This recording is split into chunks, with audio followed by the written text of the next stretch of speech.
The Ark of the Covenant. I'm going to spend a little bit of time about the Ark of the Covenant. Let me preface this with, these are interpretations of the Hebrew text.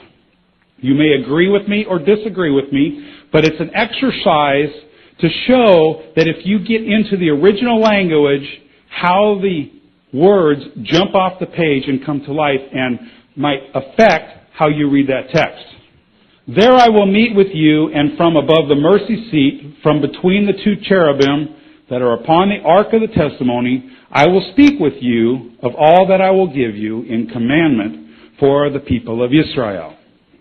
Let's take a look at several components of that verse. Testimony. What is a testimony? A will. It is the Hebrew word edut, which that word comes from ed, someone or something that provides or serves as evidence. A witness. A testimony is a witness. A witness is one who provides evidence. What is a perfect witness? Eyewitness? I used to be a firefighter. I'd arrive on scene, and one person tells me, yeah, that black car came around the corner and hit that yellow one. This guy says, yeah, that yellow car was sitting still and the green one hit it.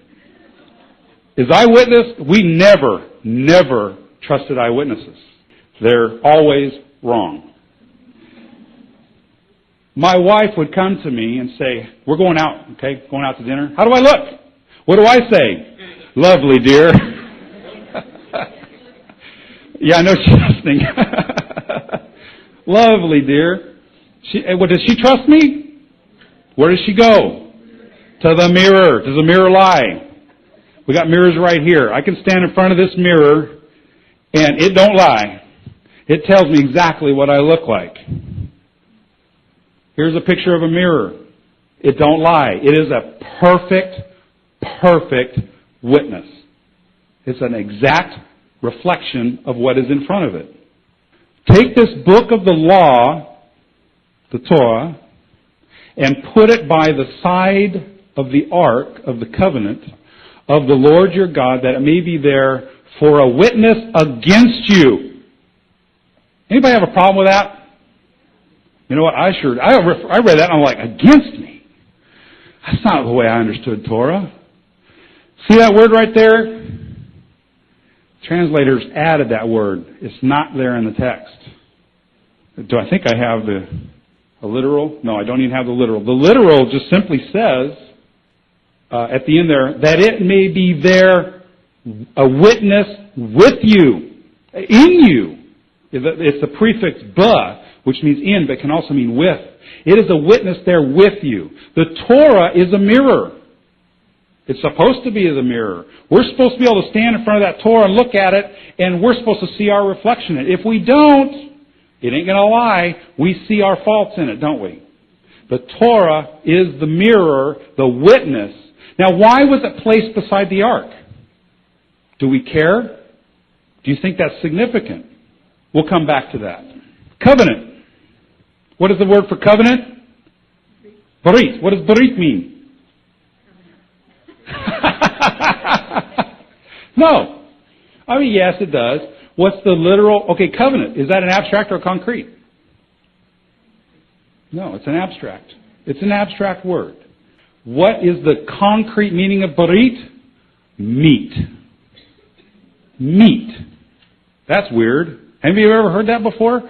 The root is bara, which means to have meat. It's related to another word meaning fat. You've heard of the term, there's the word barit. Okay, the verb bara means to choose, select meat, choice meat. How many of you ever heard the term making a covenant? I will make a covenant with you.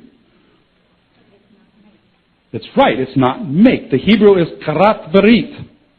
Karat means to cut the meat. To cut the meat. Whenever they did a covenant, what would they do? Got to remember, we're thinking in their culture. What would they do? They would cut it in half. They would shed the blood. The blood could be collected for part of the ceremony. But they would take an animal and cut it in half. Remember that story with Abraham? When the sun had gone down and it was dark, behold, a smoking fire pot and a flaming torch passed between these pieces. He took the pieces and split them into two. What then happened? What did those things do? Actually, that thing. Smoking fire pot and flaming torch is one entity. Okay, I've heard a lot of teachings that these are two different things. And if I'm stepping on somebody's toes or killing a sacred cow, I apologize.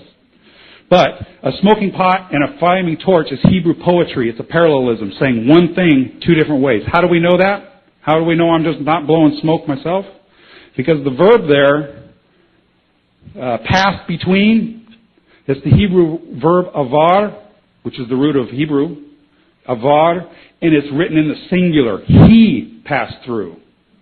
So because the verb is singular, that means the nouns have to be one, singular, so we know that it's a Hebrew parallelism, saying one thing two different ways. Anyway, the smoking fire pot and the flaming torch then passed through the pieces. They would do a figure eight. Whenever in the ancient culture they would do it, they would cut the animal in two.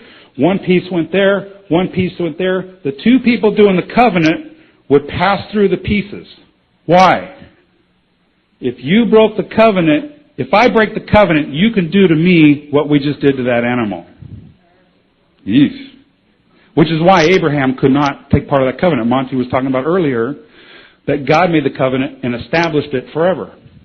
He didn't make Abraham pass through the pieces. He himself alone passed through the pieces.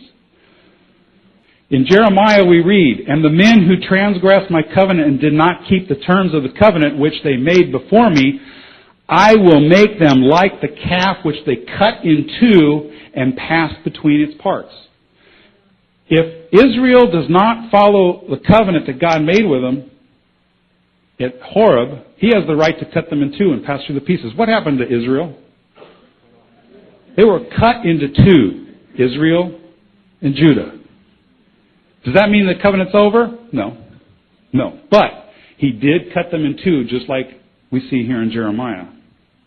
Here we have a picture of an artist's or sculptor's rendition of what the ark looks like. We're going to spend a little time here looking at this ark and the way that it might have looked. And I say might because we will never know until it's actually found. The Hebrew word for ark is aron. How many arks are in the Bible? 3. Ooh, that's good. What are they? Ark of the bulrushes, that's Moshe when he was an infant. Ark of the Covenant. The Ark of Noah, no. No. There are 3 arks, but the Ark of Noah is not one of them.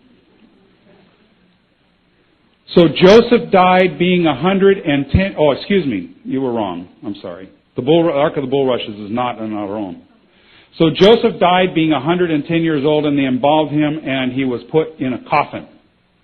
That's the Hebrew word aron. That's one. The coffin of Joseph. We didn't know that, did we? That's a surprise to me when I found that. And that's significant because I always assumed that was just a coffin, but it's the same word used for the Ark of the Covenant.